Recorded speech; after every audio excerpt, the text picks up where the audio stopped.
A man paces back and forth, puffing anxiously on a pipe. His face is creased with tiredness. The faint coppery hue of dried blood stains his hands. He sees you. If you're looking for healing or the like, then you'd best look elsewhere. My plate is full for now. The man chomps on the bit of his pipe, generating a small cloud of nervous smoke. Finally, he plucks it from his mouth and clears his throat. I came by a new patient, a young woman, very troubled. I'll do what I can for her, but I'll need to concentrate. And that means... He gestures with his pipe for you to leave. I'm still trying to figure that out.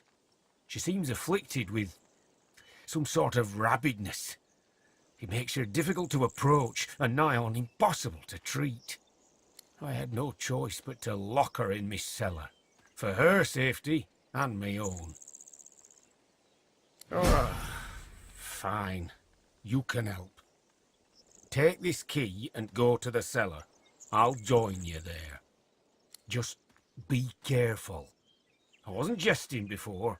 She was already a powerful sorcerer by the looks of things, but whatever it is that's happened to her, it's left her dangerous.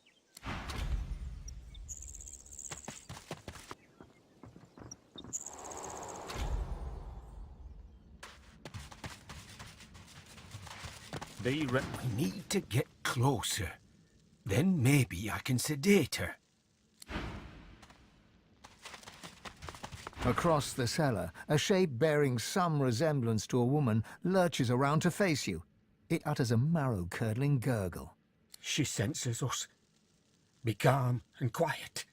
No sudden moves. You're right. I hadn't noticed before.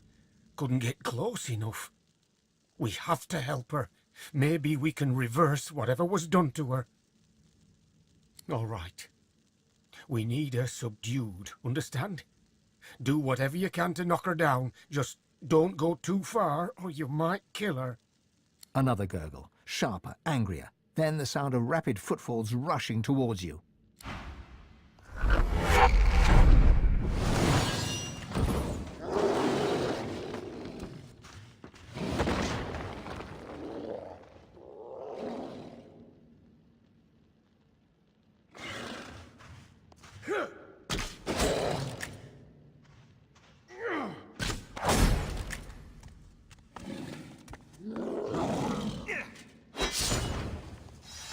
The young woman lies still on the floor, her breathing an uneven rasp. Swan's satchel of surgical tools lies nearby.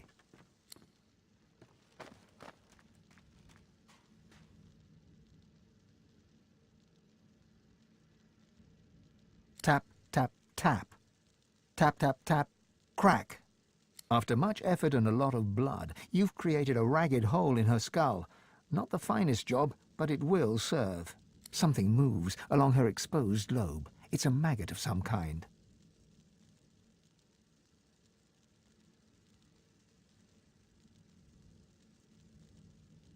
The maggot fights the pull of the forceps and sinks its hooked maw into brain matter. A chunk comes away with it as you pull it off. The woman's breathing has grown shallow as she hovers between life and death. All you can do is close her up and hope for the best. You replace the extracted bone and bind it with copper hooks.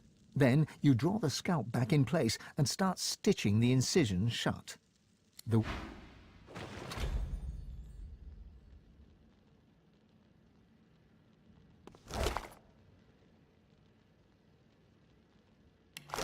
Poor thing. Dead before her life really started. God's have mercy. He fishes out his pipe and tries to spark it alight with some flint. His trembling hands make it difficult work. He shoves the pipe back in his pocket. To hell with the gods. I'm going to see what I can learn from this poor girl before I give her a proper burial. Maybe it'll help me save the next one. Well... He rolls up his sleeves and produces a surgeon's knife. Only one way to find out. Leave me be now. I have work to do. I'm sorry. We failed you.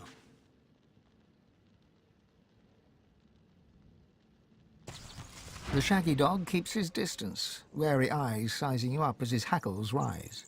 You run away, everyone here run away, all run from something.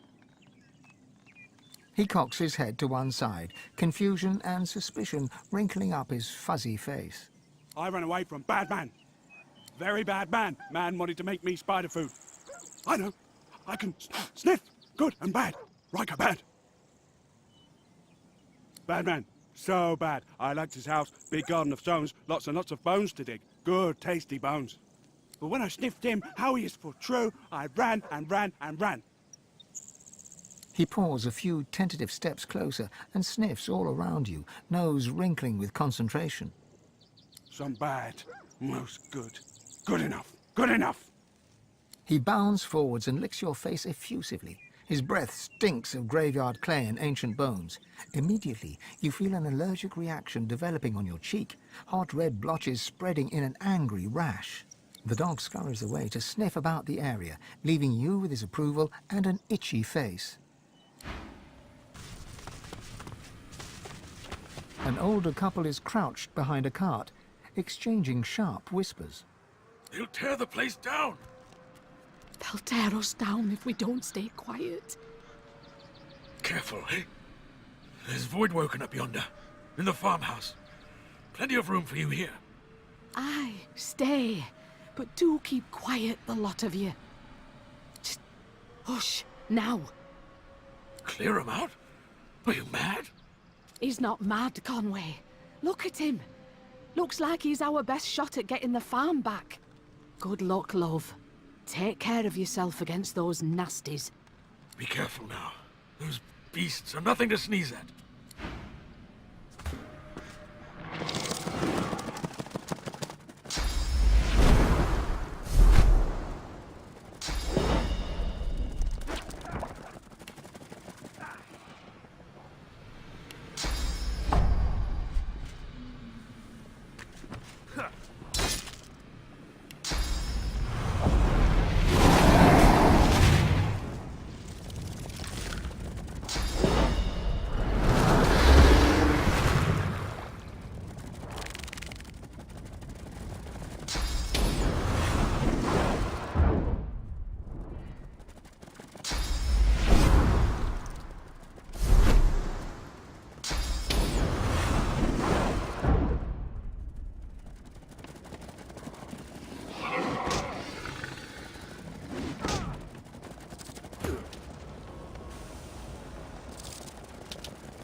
You want me to be quiet?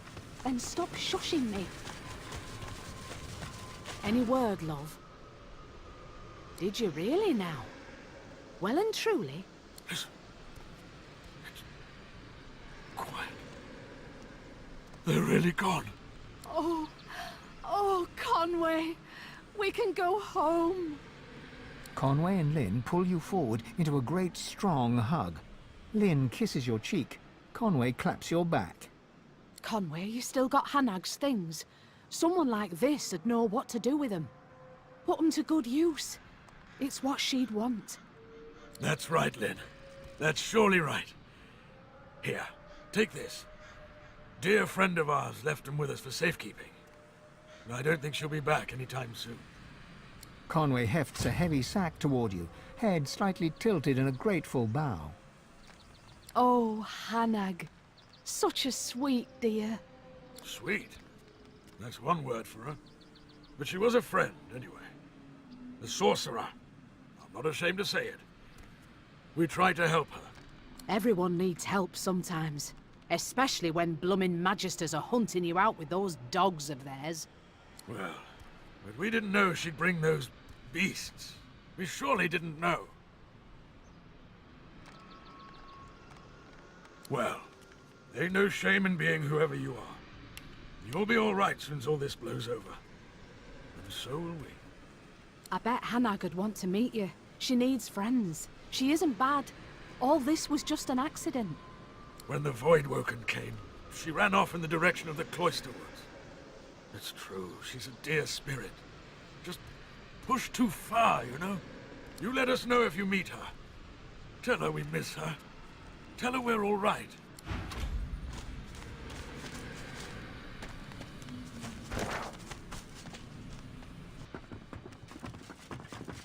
Make yourself at home now. Even if it is a little, messy at the moment. Lynn and I do thank you. We truly do. The Prices have lived here for as long as they've been Prices. Plan to pass the place down to my boy Gareth one day. If he ever comes home. Well, I'll be. Is that right? Do you know him well? That's him, all right. Faith and respectability personified, I'd say. Don't know how we did it, but Lynn and I did something right with that boy. Tell him you ought to come and see his mum and dad. Should get this mess cleared up soon enough, I suppose. Been a long while since we saw our boy.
Shambles, this.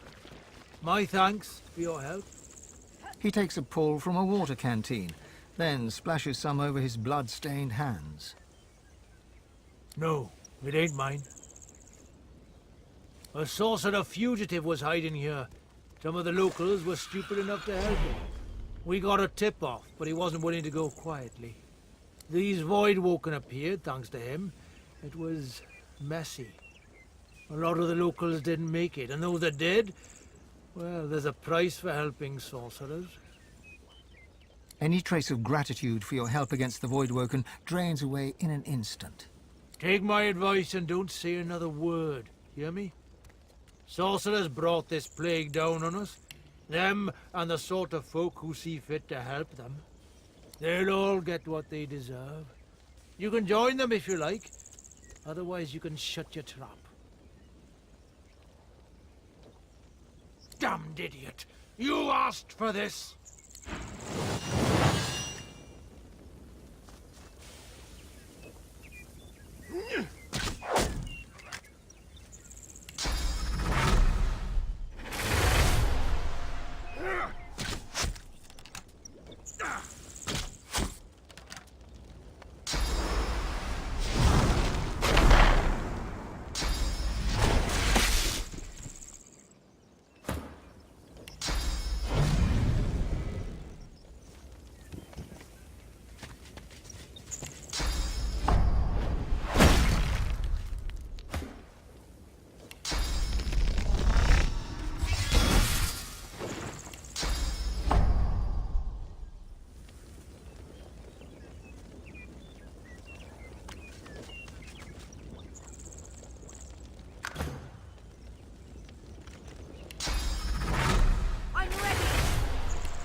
people were slain by blades, not voidwoken.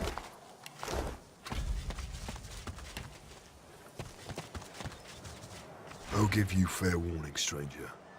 Turn around and get out of here unless you want to end up like this treacherous filth. He throws a kick into the ribs of a nearby corpse. What they did deserved a lot worse than what they got. This lot were sorcerer sympathizers. Good magisters died thanks to the one they were hiding. He gestures around at the Voidwoken wrought destruction in the area. They forced our hand. We've got to do whatever's necessary to hold the rot at bay. Fool, you could have just walked away.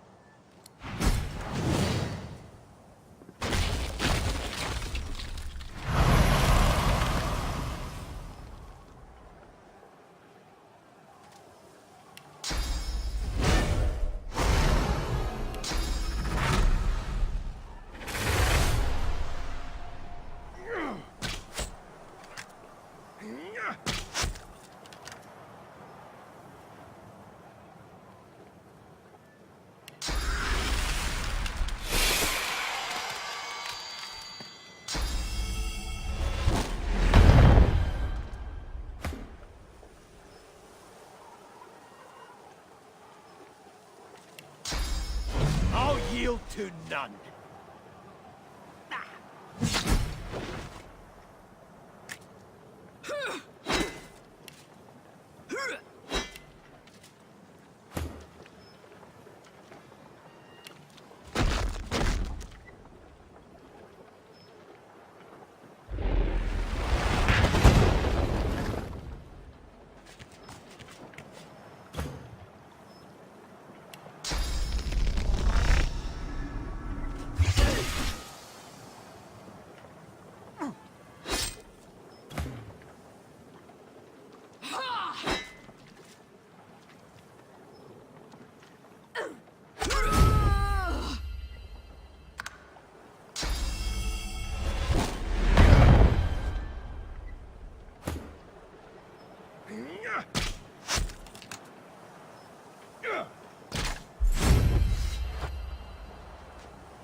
Can you untie me? Please. Thank you. Her tear-stained cheeks quiver as she surveys the blood-spattered floorboards. It's like a bad nightmare. Except you never wake up. The young man grunts as he fruitlessly tries to free his hands from the heavy knotted rope. Thanks. He looks to his slain brother's body. His eyes well with tears, though none break free.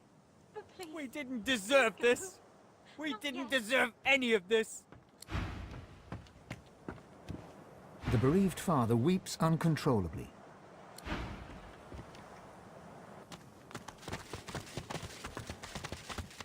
Don't hurt me. Like I told them magisters, you can search the house all you want. The sorcerer ain't here, the door's locked, and the house ain't even mine. Magisters told me to stand out front till they caught the sorcerer, and I don't want to upset them when they're on the warpath. She closes her eyes and begins to whisper. Everything's going to be all right. Everything's going to be all right.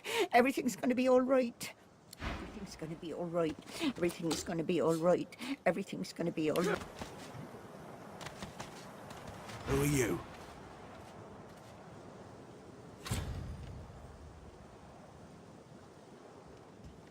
Suspicious, he examines the document. On realizing it's real, he hands it back, then stands to attention. I apologize. I didn't know. Admission granted. You, there, guard! Admission granted! Relieved, he gives you a stiff salute, eyes forward.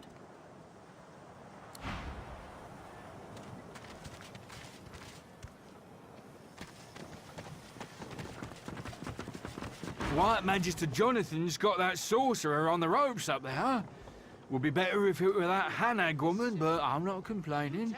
Well, not too much, anyway. And I call off your family's execution. No. Okay, I'll tell you. She's... Don't toy with me, sorcerer. You know where your mistress is, and I know you know it, so talk. I don't know where Hanag's gone. I tell you if I did. I swear on my father's grave. Oh, he swears. Did you hear that, everyone? He swears. Why, that's almost as good as a pinky promise. The White Magister swiftly pivots towards you and draws his blade. Did you come for the show, then? Good timing.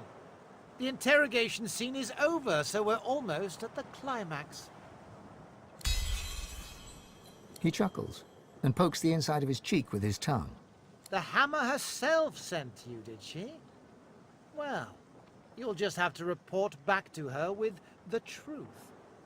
Why? This here sorcerer died in a void-woken attack. Alas, there was nothing we could do. The sorcerer fidgets, and you notice a thin dagger resting in his palm. He slices away a bit of rope, then looks at you, eyebrows raised. Now, why on the gods' green ground would I make things harder than I need to? I've got the problem hanging over there. He wiggles his unsheathed blade as if it were a child's toy. And I'm holding a quick and easy solution. The hanging sorcerer winks at you and cuts another segment of rope. He'll soon be free.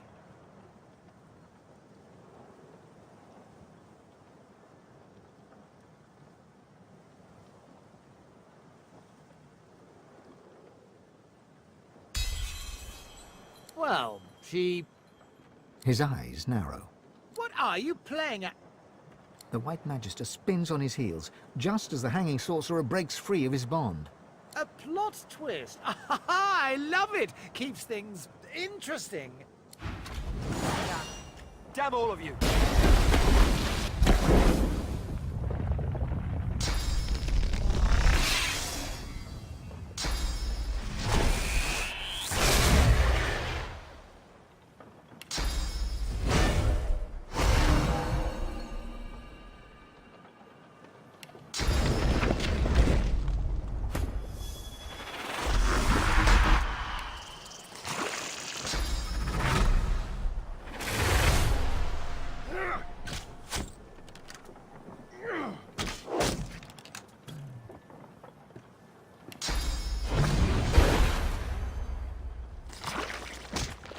Sorcerer on the loose! Contain him!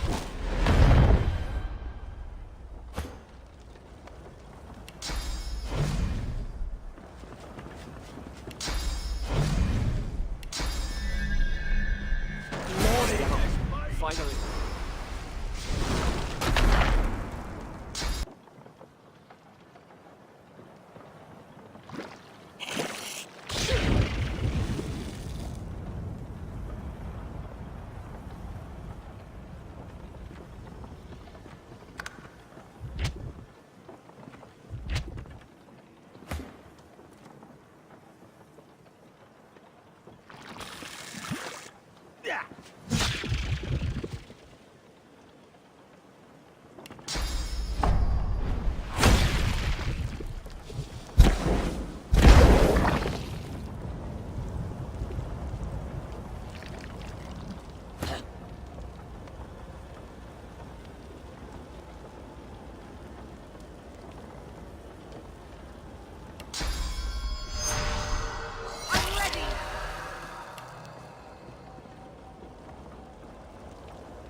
What a show of sauce.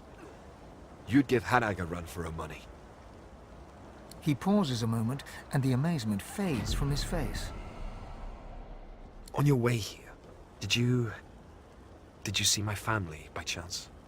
My aunt and uncle, my cousins, little Henrik?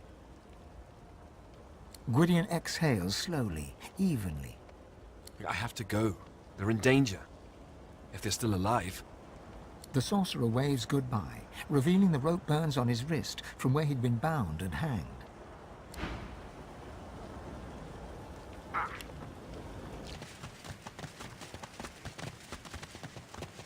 What's this? I found something.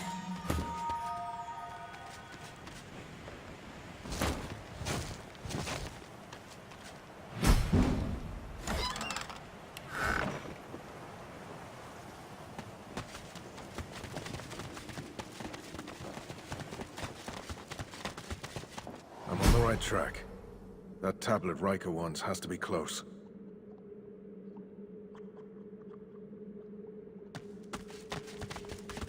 This corpse is wearing black ring garb. How strange. Careful. I've spotted a trap.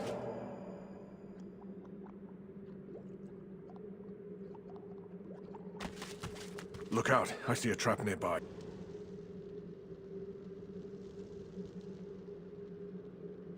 Help me! Careful. It might still be here. I think I made it angry. Sure dark. The hell of a way to express.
Those Magisters are about to...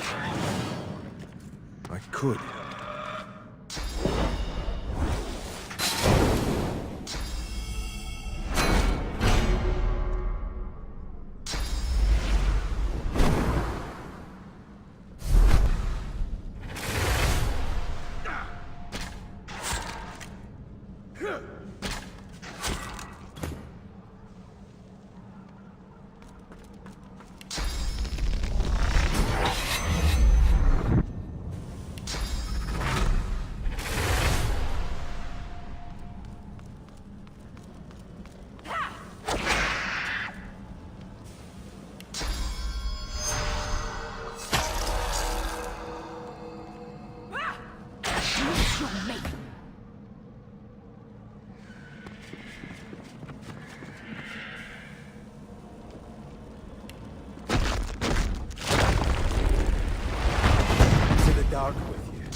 Magister wipes his blooded face with a grimy rag as he strides towards you.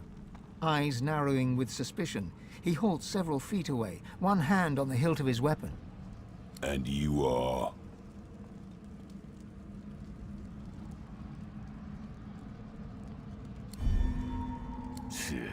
Good thing I didn't bother cleaning my blade yet.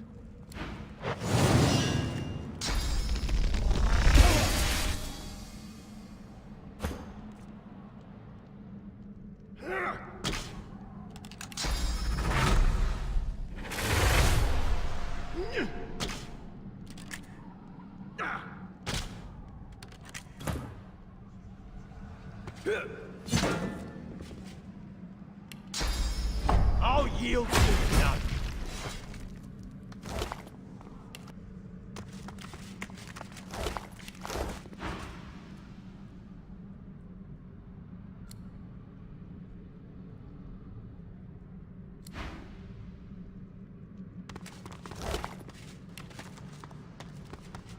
The stone relic pulls on your consciousness. You feel the tendrils of an ancient hunger trespassing within your soul, seeking something you have. Source.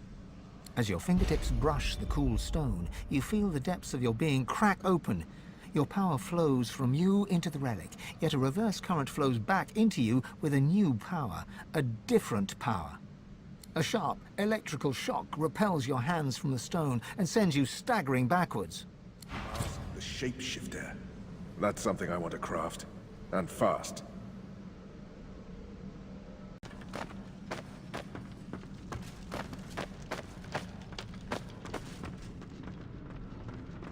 The Magister looks you up and down with utter dispassion. You should not be here. The Magister scowls, but relents. Touch anything down here, and I'll stick your carcass on a gibbet. Now keep out of my way.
I'm ready.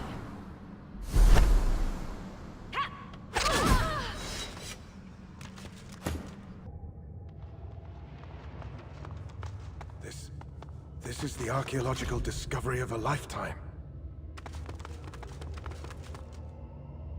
The curious sculpture comes alive as you reach out to touch it. It thrums with power and throws flickering, dancing shadows against the walls. The carving is covered in strange glyphs that feel oddly familiar. They surround a gently glowing stone that makes you think of the night sky rolled into a ball. Trying to read the symbols, you hear a faint whispering at the back of your mind, as if you're listening to the echoes of a past age. Your mind swims, and, for a moment, the glyphs become clear. You read, "Our first lords babes with power glowed, our seconds born in blood that flowed. Our thirds young to the wind return, our fourths to glowing flames adjourn. Our fifth lord's cubs with minds were blessed, our sixths had brawn beyond the rest. Our seventh's brood spread from earth to glen, and thus no king shall rise again." You try to hold your focus as the whispering echo fades, but the letters waver, contorting and merging until they're nothing but meaningless glyphs once more. A riddle from the past. Or maybe a riddle about the past.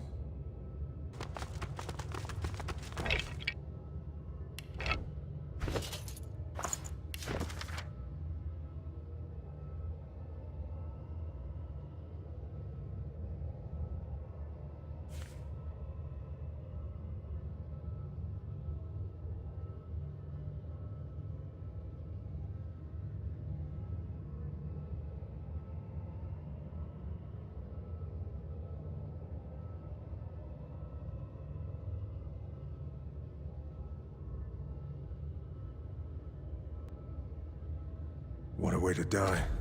Down here in this darkness. Poor soul.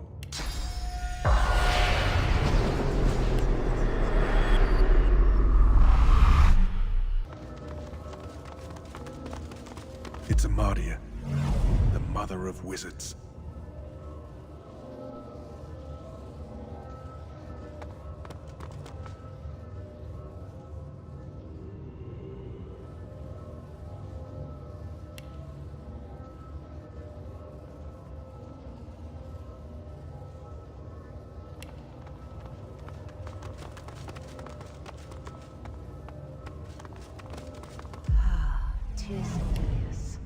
Worshipped by my people.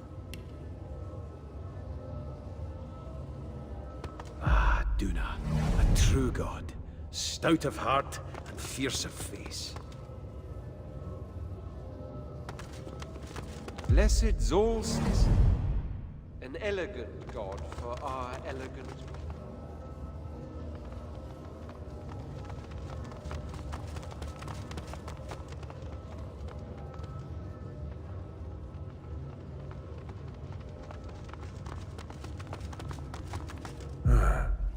Zantedza, the goddess of mirth, worshipped by imps.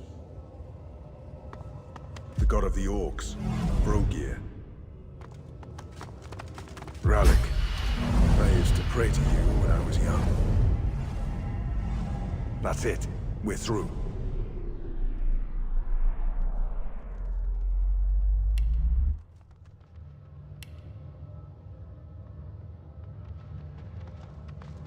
What in the name of Lucian's prize pig is going on here?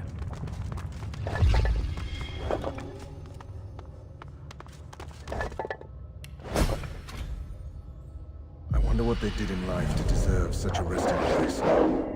The creature looks down from its perch, trembling. It crawled out of that sarcophagus as if it had forgotten how to move its limbs. It turns to you, and you see its face is covered by an intricate mask. From behind its unmoving lips, you hear a noise. It starts as a groaning, croaking chatter, but slowly becomes more distinct. It's speaking.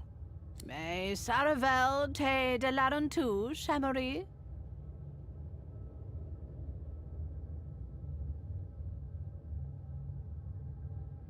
The stream of noise cuts off abruptly. After a moment, you hear a jolting, lurching voice.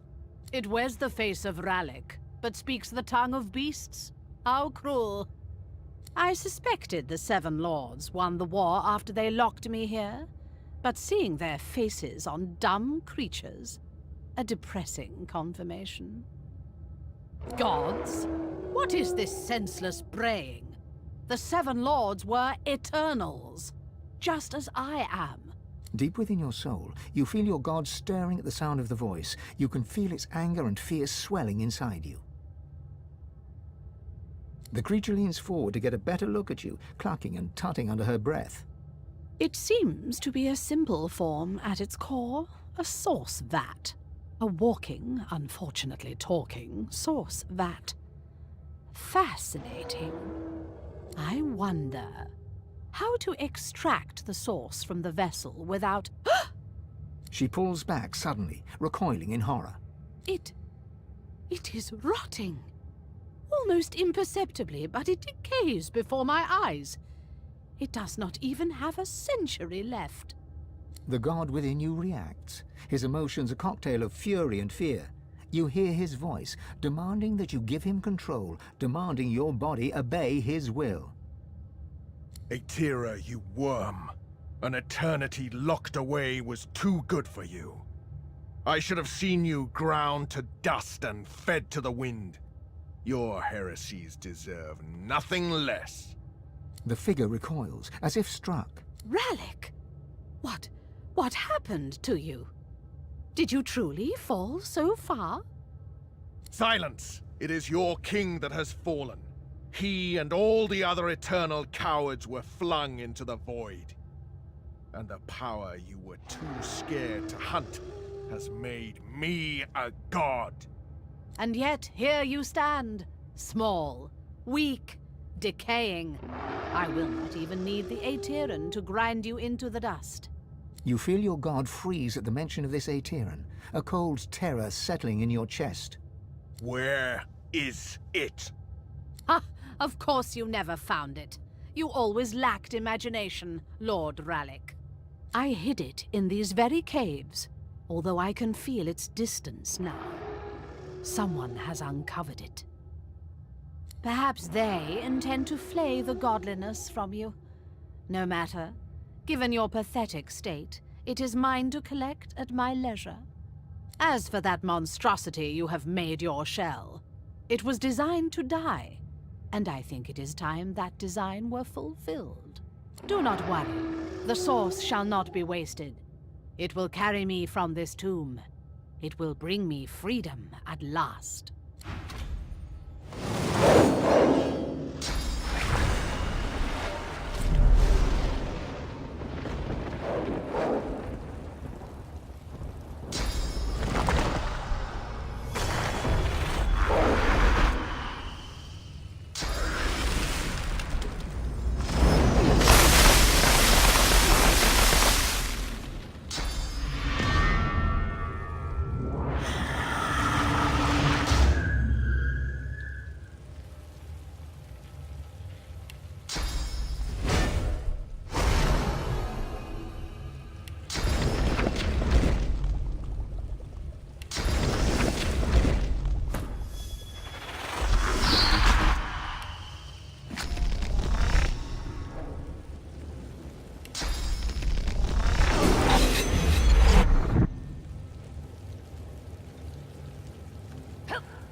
The air suddenly feels thick, like it's grown musty after concealing a lie for so long.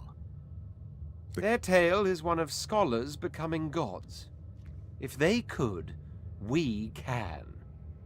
Which is rather excellent. Pick out one line before you know it, you'll find 6 more. I expect to have some questions for the gods if they ever emerge from whatever hole they've ducked into. Sun shines, gods lie. Where there's power, there's corruption. Had anyone here truly expected anything else? The spirit of a white magister scowls at your presence. Get away from me, sorcerer! Filth! You'll get nothing out of me. Nothing. What? No, wait. I'll tell you. We had orders to bring down the wall. They thought there was more to find beyond it. That's all I know, I swear. What? You bloody lying cur!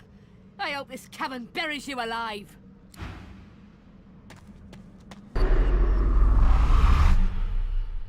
Folding his arms across his chest, the Magister stares at you with baleful eyes. One by one, he points at the dead Voidwoken, the dead Magisters, the dead Silent Watchers. Then, he points at you. Your end comes, sorcerer, just as it came for them, and for me. Friedemann guided the excavation rightly. Soon, Dallas will use the Aetherin on you. And then you will be the sorcerer no longer. He says nothing, only twists his lip bitterly as he echoes, pointing at the dead. Pointing at the dead, then pointing at you. The spirit's memory, in its madness, dances in your mind. You are a sensate, deaf and mute, but gifted with an unnatural ability. Dallas seeks you out and brings you here into the darkness. When the blindfold falls, Dallas bids you find and free a secret power. You close your eyes, and you feel the presence of a hidden truth. You point at it and open your eyes. You are pointing at Dallas. The hammer calmly bids you try again, then steps back into the shadows. You close your eyes once more. Now the vault before you sings to you. You raise your hand to it. It opens to your touch. From the vault, you take a sword. It's weightless, yet it feels extremely powerful. More powerful even than Dallas herself, and yet fragile. A hand falls upon your shoulder. A blade crosses your throat. Blood pours. Dallas whispers, "Good girl," and then all goes quickly dark. Staff of Divinity. What an incredible discovery.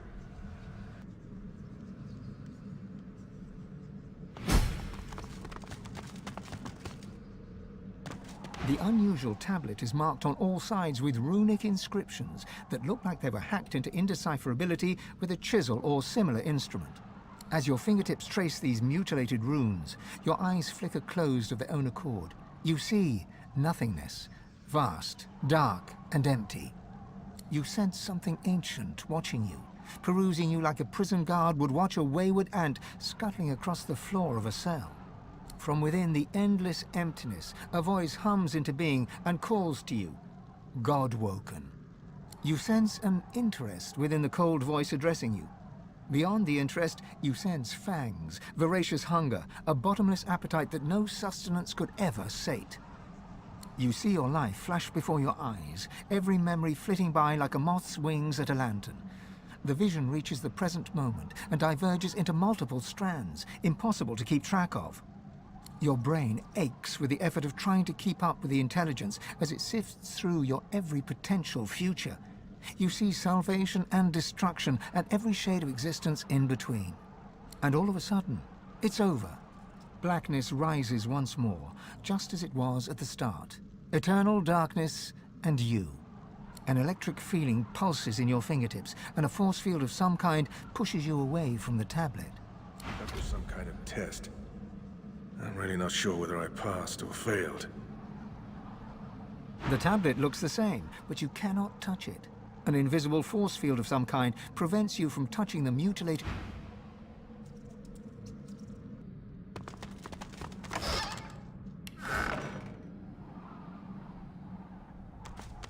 The tablet seems to glow from within with a subtle light. Etched runes cover its surface. The markings feel familiar. But despite the depth of your study and learning, you have no idea what they mean. Your fingertips burn so hot, it feels like they are melting. An energy seems to travel between the tablet and your hands, sparking knowledge directly into your mind, as if you're reading with your fingers. Electrical sensations sizzle in your mind. You understand that the runes are ancient Rivalonian, the oldest known language. You feel the fragments under your fingers, An Lesru. You know not how, but you understand the meaning of these words with the very marrow of your being. One must rise. Then your fingers grow cold to the bone. Suddenly, you are just a person standing in a cavern, clinging to a stone tablet, as if it were a life raft.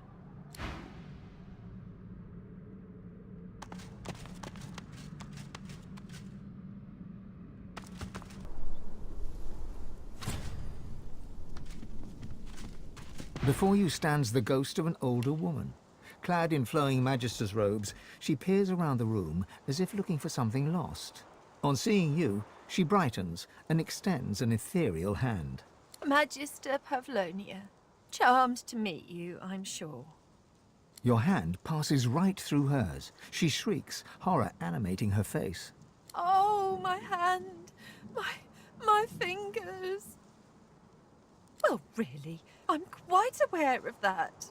But I am not fully myself. I keep forgetting things somehow. It's hard to hold all the threads together when you've fallen apart yourself. Wait, the spider! It was the spider! She chewed me. Bits of me. Slowly. I keep looking, but I can't find myself. Yes. I came from the Black Pits to negotiate with Riker here in his house. We needed to ensure that scoundrel wouldn't interfere with our plans there. He must have mixed something into the delightful rose tea he served me. And then... Next I knew, I was rolled up in webbing as his spider sucked the marrow right from my bones and nibbled my limbs off. I hope you didn't drink any tea downstairs.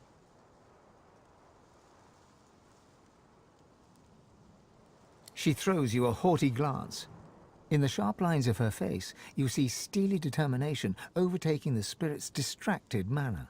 None of your... Never mind. He's a master sorcerer. Everyone knows that. But he's too powerful to take to the joy. And besides, he had some business that coincided with Dallas's interests. Of course, if he were to act up, we could always work on his little vulnerability to fortify. So Dallas ordered him left alone, providing he didn't interfere with Magister business in the Black Pits.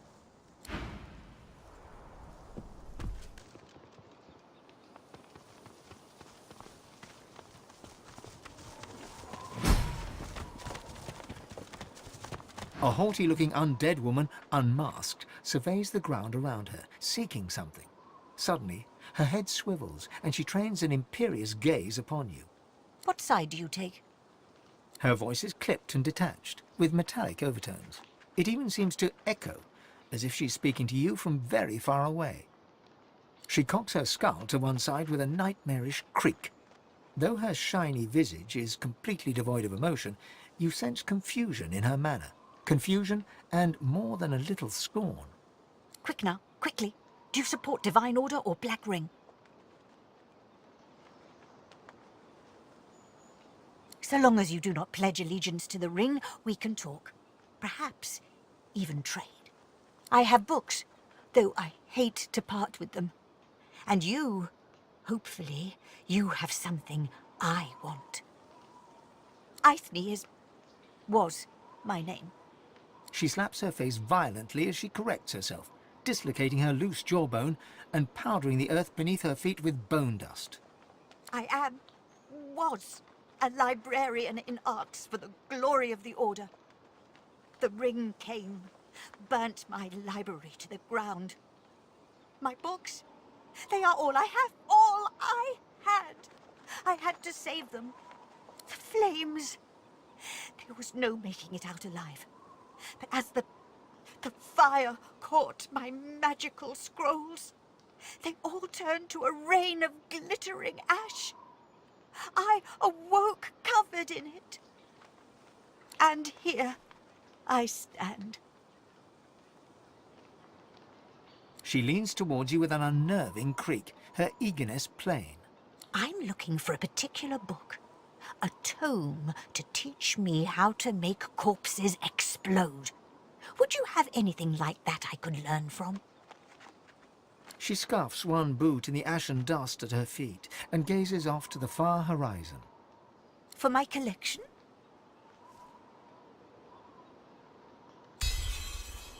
She opens and closes her jaw several times before deciding to speak. She dusts off her tunic as she confides in you, leaving a musty scent lingering in the air, like an old attic piled high with mildewed paper. I spent years alone in a study researching the afterlife. I don't want this shadow existence. What is this world but a training ground for the next? What is this decaying body but the tool to get me there? I have almost everything I need to go. I just need that book. She stares at you blankly, empty sockets seeming to stretch into the farthest reaches of oblivion. You do not know the question. I am already dead. My body is an anomaly. Have a look. Mind you do.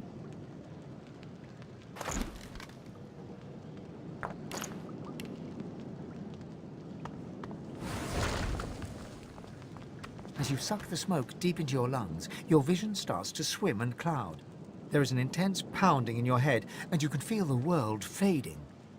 As the world fades away, you lose all sense of being grounded. You reach out, but you could feel yourself falling slowly, sinking into the depths of your own soul.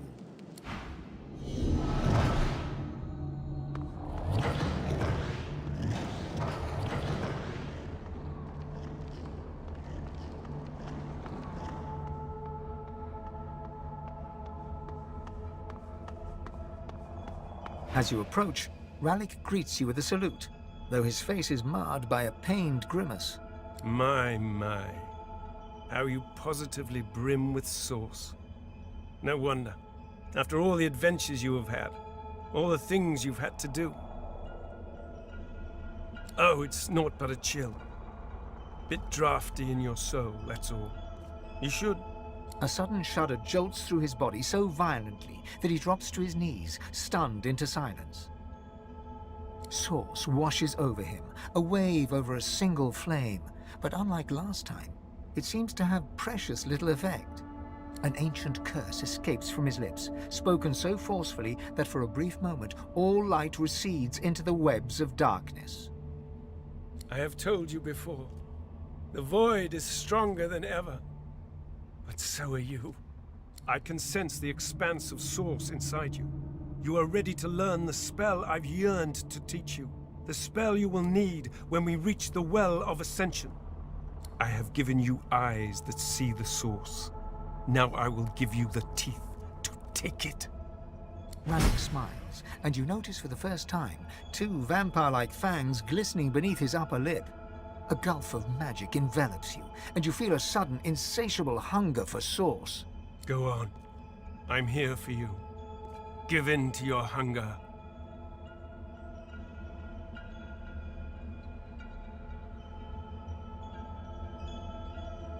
Do not heed me or any other. Only your own lust for power, just like a god should. Go on. Devour me.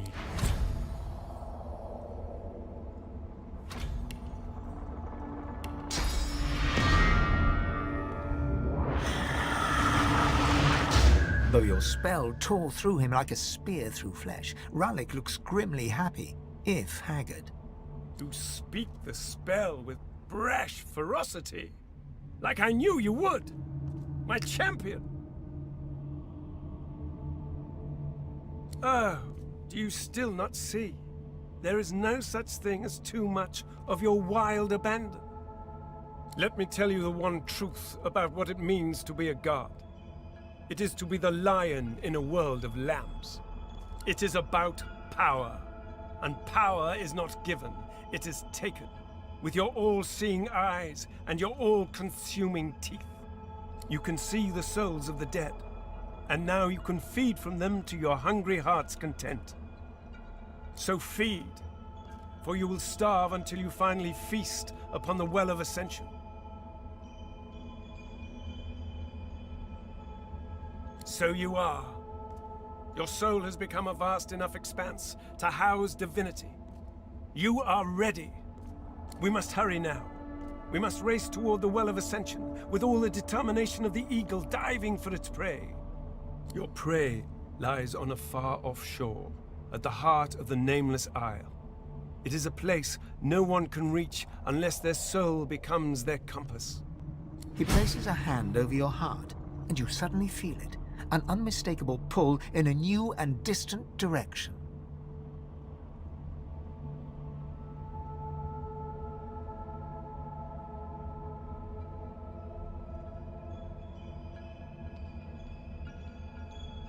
I'm sorry to tell you, but there is no such way.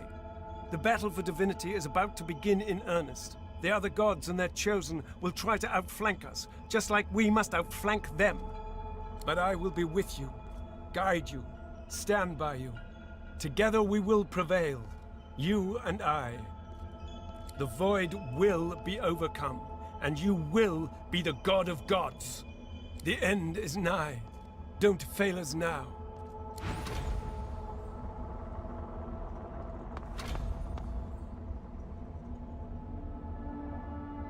You jolt back to the world, stumbling forward. Dark smoke surrounds you, hanging in the air like black fog. This feels wrong. The Meister's cry cuts through the haze. You look up just in time to see what steps out of the shadows.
A war owl swoops down from the sky and delivers a message for the Red Prince. Red Prince, I am the one who has been hunting you, but you cling to life all too tenaciously. We must speak of the reason for your expulsion from the ancient empire, and we must speak of the Red Princess. Find me on the Nameless Isle at the Temple of Zor Stissa. In the presence of the goddess, let war and shadow meet.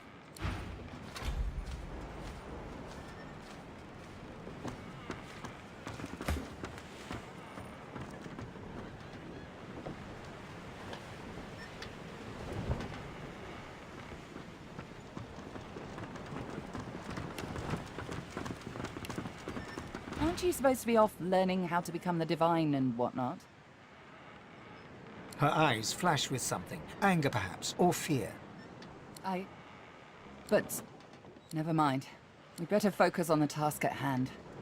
She looks straight ahead, ignoring you. Well, aren't you industrious? It seems all the riffraff's back aboard as well. Ready to set sail when you are, Your Holiness. Fantastic. Now, on to the interesting part. After many adventures, the party finally reached the place where Godwo can go to become divine. But more surprises and difficult choices awaited.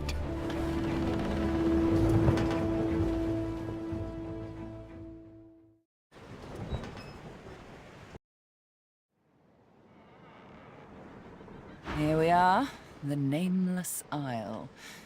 And here I thought Malady was unimaginative.